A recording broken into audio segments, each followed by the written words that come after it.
Hello friends, my welcome back to my blog. और ये है छठ पूजा का ब्लॉग। पहले दिन मतलब जिस दिन हम घाट पे शाम को जाते हैं तो ये ठीक हुआ खजूरिया सब बन रहा है मेरे घर में। तो ये हम घाट पे भी पहुंच गए थे। घाट देखने के लिए मैंने भेज दिया था, एक बार देख के आ जाओ घाट सही बन रहा है या नहीं बन रहा। तो मेरी नंद गई थी देखने के लिए। उसके बाद इधर मेरी नंद, मैं तो रेडी होने चली गई, तो मेरी नंद इधर सारी चीज़ों की तैयारी करवा रही थी, क्योंकि वो सब मुझसे ज़्यादा अच्छे से पता है इन सब चीज़ों के बारे में। तो वो जो है इधर सारी चीज़ों में ठीक से पिठार वगैरह लगा के कर रही थी। फिर उसके बाद मैं आ गई थी, क्योंकि मुझे रील्स भी बनानी थी। तो मेरी नंद ने कहा बैठ जाओ, क्योंकि आपको रील भी बनानी होगी तो वो मैं तैयार कर दूँगी। तो फिर इधर मेरे हस्बैंड, मैं, मेरी सास, हम लोग जो है ना सारे दो जो भी जितने भी सूप होते हैं सब में ना हम लोग ठीक से इसको कर रहे थे, ताकि कोई भी चीज़ हम भूलें ना। क्योंकि दिया बत्ती, धूप बत्ती, अगरबत्ती, तेल, दिया, ये सब चीज़ें ना एक तरफ मैं रख रही थी, ताकि अगर वहाँ पहुँचने के बाद हम भूलें ना। और यहाँ बच्चे तो हमसे पहले ही पहुँच चुके थे, तो बच्चे पहले पहुँच गए थे, मैं थोड़ी देर बाद आई थी। मेरी नंदू भी इधर आ चुके थे, तेल वगैरह दिया उन्होंने। इधर मेरी नंद भी जो है वो भी आ गई थी। फिर हमने दोबारा सारी चीज़ों को ना सही से अरेंज किया, क्योंकि यहाँ पास में ना बहुत सारी, छोटी सी है तो लोग लेकिन बहुत सारे हो जाते हैं, तो इसलिए हमने इसे जल्दी से अरेंज कर लिया, ताकि हमें बाद में दिक्कत ना हो। और इधर दूसरा घाट भी बन रहा था जस्ट हमारे अपोजिट। तो ये किसी और का बन रहा था, मतलब जिसको जहाँ पूजा करनी होती है लोग अपनी इच्छा के अनुसार वहाँ बना ले रहे थे। क्योंकि अभी हमारे यहाँ पे ना सारे मकान बने हुए नहीं है, तो खाली प्लॉट बहुत ज़्यादा है, तो यहाँ पे सब लोग को मतलब दिक्कत नहीं होती है पूजा के लिए। तो ये हमारे यहाँ ना बन गया था। घाट बाट भी बहुत अच्छा बना था। ये किसी हमारे सामने ना एक भैया थे, जिनके मन में आया कि मुझे छठ पूजा के लिए कुछ करना चाहिए, तो उन्होंने ना मतलब घाट में घाट ही बना के उन्होंने अपनी एक सेवा प्रकट की हमारे लिए। तो इधर मेरी सास जो खड़ी थी कि मतलब पानी में जाएंगे शाम का टाइम जैसे ही थोड़ा सा होगा, तो अभी सब ना जितने दो सूप दोहरा सब रखते हैं ना, इसमें अगरबत्ती दिया दिखाया जाता है।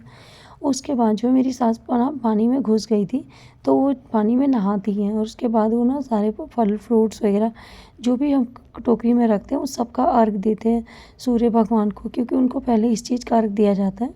क्योंकि जो है छठ पूजा की प्रथा ही ये है कि इसमें सूप से अर्घ दिया जाता है, डूबते हुए सूरज को अर्घ देते हैं। और इधर मैं अपनी सास को जो है ना अर्घ देने के लिए चीज़ों को उनके हाथ में दे रही थी, ताकि गलती से भी कुछ छूट ना जाए। क्योंकि बहुत सारे सूप होते हैं, 8-10 सूप हो जाते हैं, तो वो अर्घ देना ज़रूरी होता है, क्योंकि सबकी मन्नत के नाम से होता है, तो इसीलिए। तो मैं उनको जो है ना अर्घ दिलवा रही थी। इधर सब लोग फ़ोटो खींच रहे थे, तो मैं उनको यही बोल रही थी कि अभी मैं जो है ना इधर अर्घ दिलवा रही हूँ। इधर मेरे देवर और मेरे ससुर जी वो भी आ गए थे अर्घ दिलवाने के लिए। मेरे हस्बैंड नहीं आ पाए थे, वो दूसरे पार खड़े थे, क्योंकि इस तरफ आने के लिए जगह नहीं थी। उसकी वजह से सारे बच्चे एक तरफ खेलने में भी लगे हुए थे, तो कोई नहीं आ पा रहा था, इसलिए जो अवेलेबल था वही अर्घ दिलवा दिया। इधर ओम भी आ गया था, उसको भी दादाजी बोल रहे थे कि तू भी अर्घ दिलवा दे, तो उससे भी कहा, तो वो तो सुनता नहीं है किसी की भी, अपनी मर्ज़ी की करता है सिर्फ, क्योंकि अभी छोटा है तो थोड़ा ज़िद्दी है।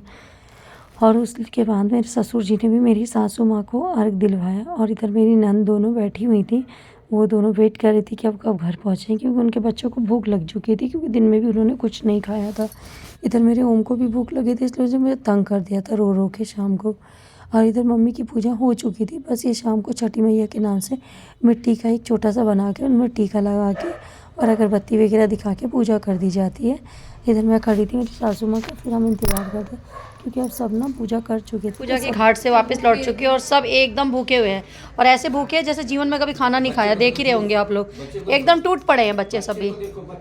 ये देखिए एक बच्चा है हमारे घर में, ये छोटा भुटला, इस भुटले को देखिएगा आप लोग, कितने ध्यानपूर्वक देखिएगा। ये हमारे घर का सबसे बड़ा मेंबर है,